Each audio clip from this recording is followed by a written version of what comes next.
Good morning. Thanks for coming to our session today. We're going to be talking about beyond coverage maps and talking a little bit about how we get connectivity in extreme locations. We'll talk both from my perspective. My name is Neil Jamieson of Hypha in Australia. And with me today is VandenHeuvel, do you want to introduce yourself? Hey everybody, Jared VandenHeuvel, Director of Public Safety Solutions for the Texas Department of Public Safety, based in Austin. And for context, I'm up here because my agency just concluded a 90-day proof of concept deploying some of the early Hypha equipment on our patrol vehicles. Okay, so this concept that we have called vehicle as a node, I'm going to explain to you what it is. I think it's so important to us. So in Australia, some of you may have remembered these bushfires we had there. The most, sorry, can I go to this one? All right, sorry, is that better? It's not cutting out. So in 2019, 2020, we had some of the worst bushfires in Australia in history.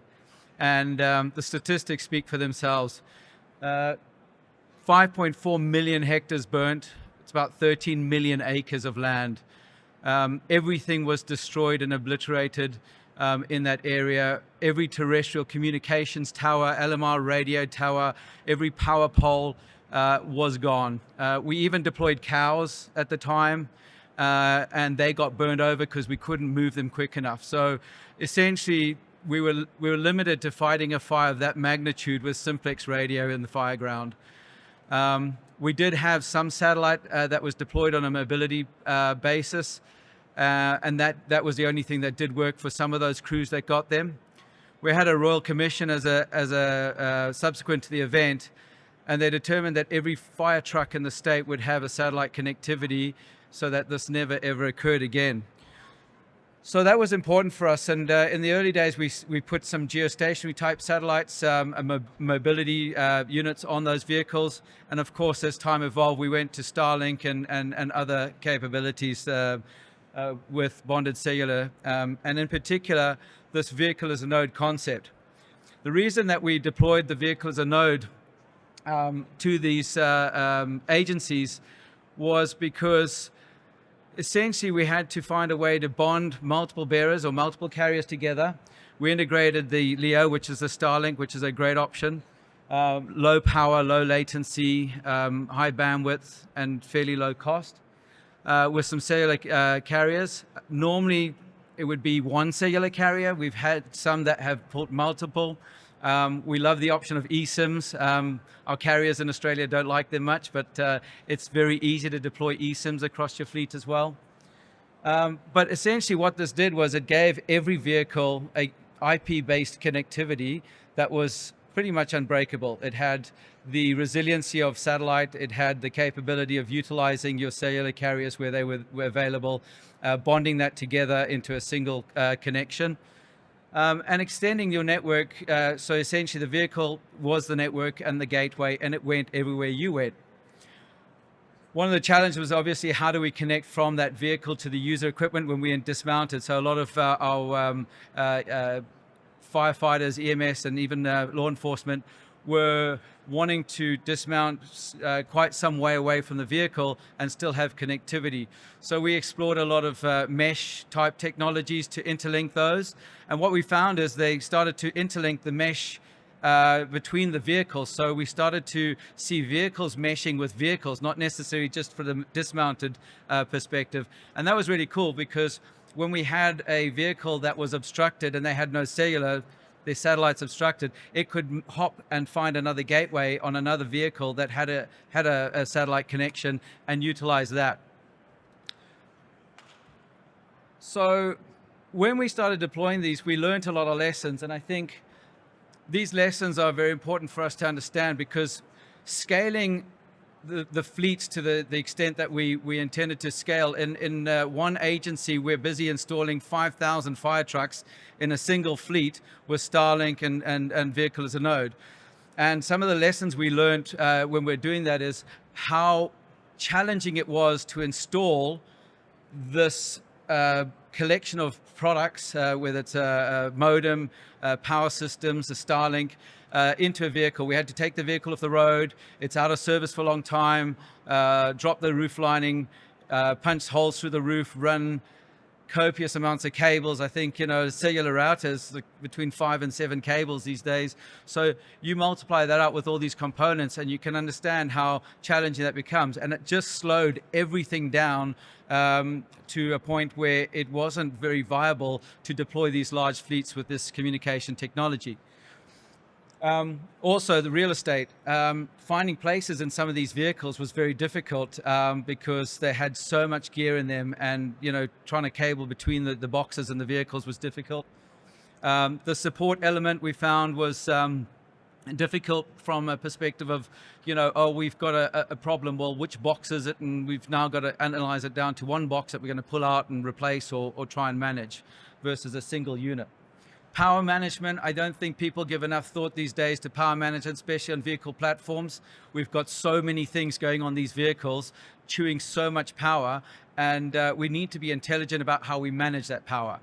So one of the things we did learn is how to effectively manage our different bearers when they were being used. For example, if a Starlink was parked, if a vehicle was parked under a garage or a roof, and we have the Starlink going into full TX mode, it's smashing your battery for no purpose. So we would manage the power, the elements within the network to say, okay, well, we don't need Starlink now, we'll shut that down, but we want to retain our PepLink, for example, our cellular bearers, and manage that intelligently.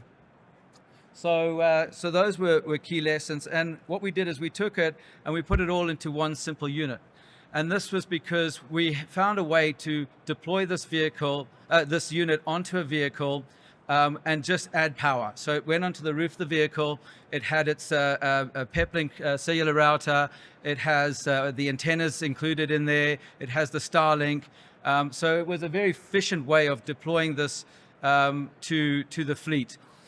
So that's really where the vehicle as a node emanated from, and has been fairly successful. And there's a few different iterations and shapes and sizes of the units that we've made for different customers.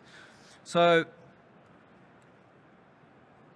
going into more of the reason why we chose PepLink in particular as the cellular router, aside from the way that it manages multiple bearers, bonds them, the granular routing capabilities, what we found as one of the major issues was bringing some edge compute or some intelligence to the vehicle as a node became critical, because we wanted to add functions and features. So for example, for the fire department, they had Adashi mobile data terminals in the vehicle, and they wanted to have an API that gave them all the information about the system on the MDT. It allowed them to do some cool things like we enabled a special captive portal for public Wi-Fi, and they could turn that on and off from the mobile data terminal. The public benefit that came from that was immense. It was probably one of the biggest drivers of the project, where they could see that in a disaster, everyone knew they could go near a fire truck, get a captive portal, get online, and use certain types of data from that vehicle as a node. There was an incident where a town got hit by a bad storm, and internet was out to the whole town, and the rural fire trucks came out, and they were positioned at the different service stations and retail outlets, giving them Wi-Fi and connectivity to run their business, things like that. So public benefit of that was huge. These are all enabled by the APIs. So we're also, being a Starlink reseller, we flow those APIs down with all the telemetry from Starlink as well, all the way through. Neil, if I can, for just a second. Sorry. Oh, I see. You've got the edge compute slide. So no, you can go to that one. That's good. I mean, this is something I don't think we realized the potential importance of when we first started going down the road of this pilot. I think people, level one thinking is, how do I stay connected, right? And trying to do that better. Level two, and this goes deep, is how do I thoughtfully manage my traffic, right? And so that can be in terms of how you prioritize different types of traffic, like VoIP, et cetera, using bonding and those kind of things. But I think the frontier for us is learning how we keep traffic local that needs to stay local. Because a thing that I believe very deeply, having seen it over and over again on recent disasters, is that public safety will congest any network that's available, just ourselves. So being prioritized on a cellular network or a satellite network is great, but it's not great when 100 of your buddies all show up and they're all trying to stream drone video or whatever the thing is. And so I really strongly believe that edge compute is going to be a core driver in the future for how we intelligently route traffic and keep the non-essential stuff, or excuse me, the things that don't need to go to command that are a luxury, keep those things local that are data intensive and are going to choke a very limited uplink pipe. Thanks, Jared. And I think we're going to be collecting lots and lots of data sources in the future that we haven't even thought about yet. But some of the data that we do collect today, which is important, is we monitor every network and we put it on a map in a real-time heat map. So that's not just RSSI, but understanding what is the quality of that network that we're on at that time, and mapping that on a heat map. That then gives us a lot of information around where our networks are actually working and where they're not. And when you consider putting that over a fleet, where it gets really clever is when you can determine how much Starlink data you need to buy to drive a fleet of vehicles efficiently, rather than just buying blindly a plan that you think might work. So you can get a lot more granular about how you determine how much data you're buying to service your fleet, because the driver profiles on those locations you're going. A bit of AI over that will tell you very quickly and be able to predict how much data you need to backfill your data. So an example is this is a bit of a screenshot of a cellular carrier in a particular area. And of course, when we look at what Starlink was on that same route, we can see how much coverage there was. You put the two together, you're starting to see the picture of why we say a single carrier on a cellular network and a Starlink is more than adequate. And it's really cost effective rather than trying to build up multiple cellular carriers in an aggregate modem. I mean, what was your... Yeah, I think in particular, using the Smart Connect feature, we use Motorola radios at my agency. And so the idea of being able to make your vehicle radio, tie it into an always-on connection, optimize so you don't lose any packets, which matters on voice traffic. It's a luxury maybe on video, but on voice traffic, it's critical that you get every syllable to come through. So for us, it's about changing now a mentality of how do we behave, how do we structure our procedures in a scenario where connectivity is off the table. Right? The idea of wondering which tower I need to tune to or which comm station I need to talk to in the middle of a pursuit, it starts to open up a whole world of possibilities. And that's sort of the paradigm shift that we're excited about. I like this picture. Jared, you can talk about this one. Yeah, this was actually one of our pilot vehicles. For the purposes of the POC, we just had it magnet mounted to make it as simple as possible. So there were a lot of questions about, will the magnets hold up? That was a pursuit in the Houston area going about 130 miles an hour, and they didn't lose connection. A lot of questions. If you guys haven't followed the fast-moving arena of LEO satellite, they can go quite fast. We're putting them on aircraft. Certainly a lot of agencies putting them on vehicles now, so it's pretty cool. Do you want to talk a bit more about some of the aspects of your project? And Sure. Yeah, so we did, like I said, we did a 90-day POC. I think the technology worked. There were a lot of concerns about aesthetics. The American market's a little bit different than the Australian market. Law enforcement is, depending on the agency, can be very, very fixated on aesthetics to the exclusion of all other things.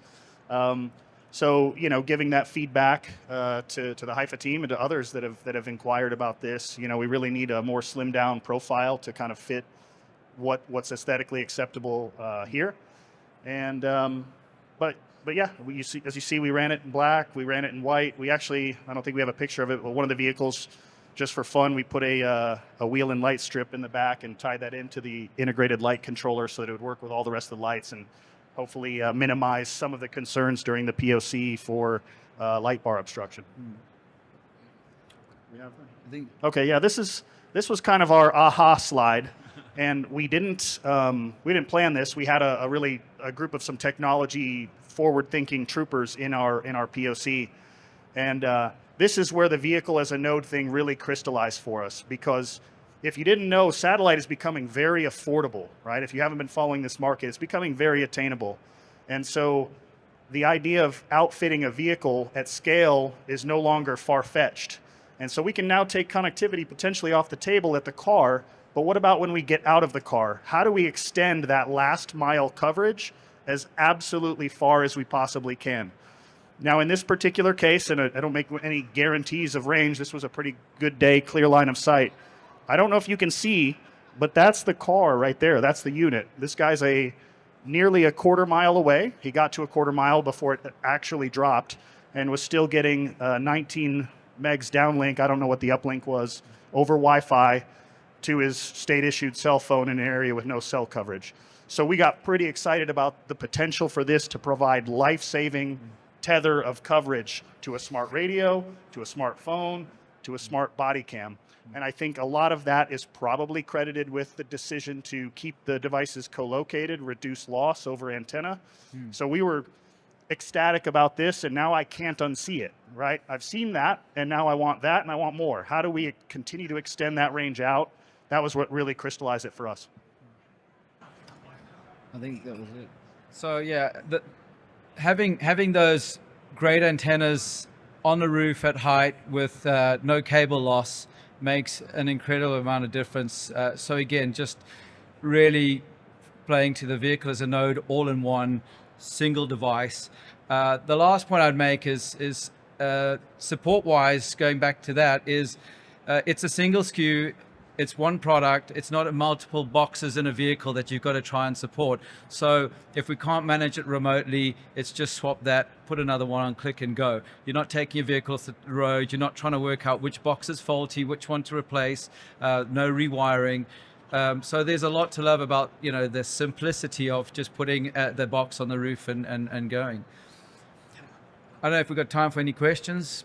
I think we've got a couple of minutes. They're launching the V3 Starlink satellites, 20 times the capacity. Will it work with these as well? Yep.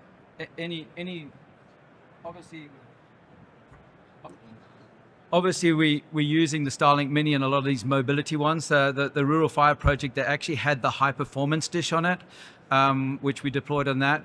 So it was a lot bigger, a lot more power hungry. The throughput on the satellites becoming obviously more and more as the new generation satellites come online.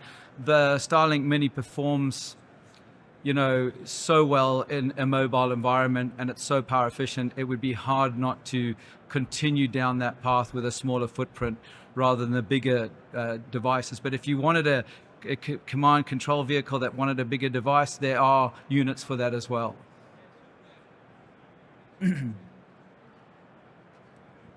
Yeah, the vehicle has a network node. Are you using Starlink for that, or is that was that Sidekick or Sidelink or whatever it is? So it's a Starlink, and it's Peplink cellular, so your cellular carriers. We are looking at side linking. That technology is becoming available soon to start. I think Jared's probably done a little bit more with that, and he could explain it. And there are other technologies, I think, Jared, you've been looking at as things like long-range Bluetooth. So there are options. Yeah, I won't dwell on it a lot, but if you guys didn't notice, there's a lot of stuff about Team Awareness Kit on the program this year. We're a big user of the TAC platform. It can operate in a peer-to-peer environment, and so for us, including whatever peer-to-peer we can do, whether it's Sidelink, it's Bluetooth, I don't really care. Whatever enables that. Our core thing for us, for the low level or the lowest common denominator, is how do I make a radio or a phone, something they're already carrying, help extend that last mile as far as possible, because they are not willing to carry another thing. They're just not.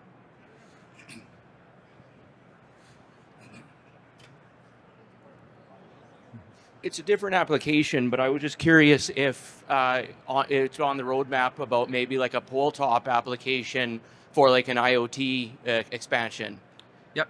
So this device has a pole mount bracket, and it goes onto retail. So retail's like business critical, because in Australia, when your payment gateway doesn't work, there's no cash anymore, so they stop trading.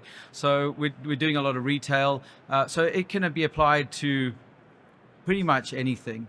any vehicle or any static environment. So yeah, and it's designed to switch between that.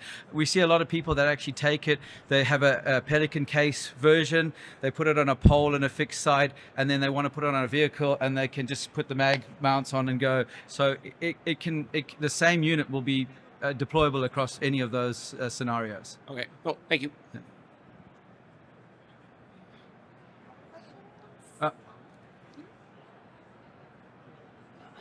What's the downlink you're receiving?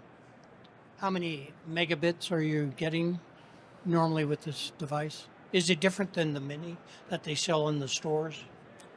So the only difference with these on the Starlink's the same, but it's a prioritized network when you buy it from enterprise. So the one you'll get from Home Depot or retail type device is not prioritized on the network, so there will be some performance differences. But the performance is always subjective to the environment and a couple of other things. But it'll be a lot more robust than the one you would get on an RV plan type scenario, for sure. Oh, there.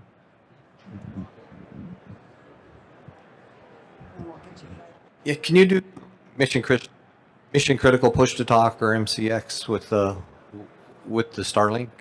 Absolutely. In fact, the latency of the Starlink, is sometimes much lower than even 5G that we're seeing. So we have a lot of. We probably have Smart Connect radios, probably in the region of about 5,000 Smart Connect radios running through our Starlinks in Australia at the moment.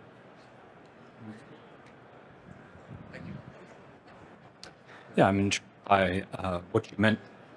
what you mentioned about API integration and pulling some of that data out. Could you expand just a little bit on things you were doing? You mentioned, putting a button on the MDT for public Wi-Fi, but that seems like a lot of things you could do really cool with that. Yeah.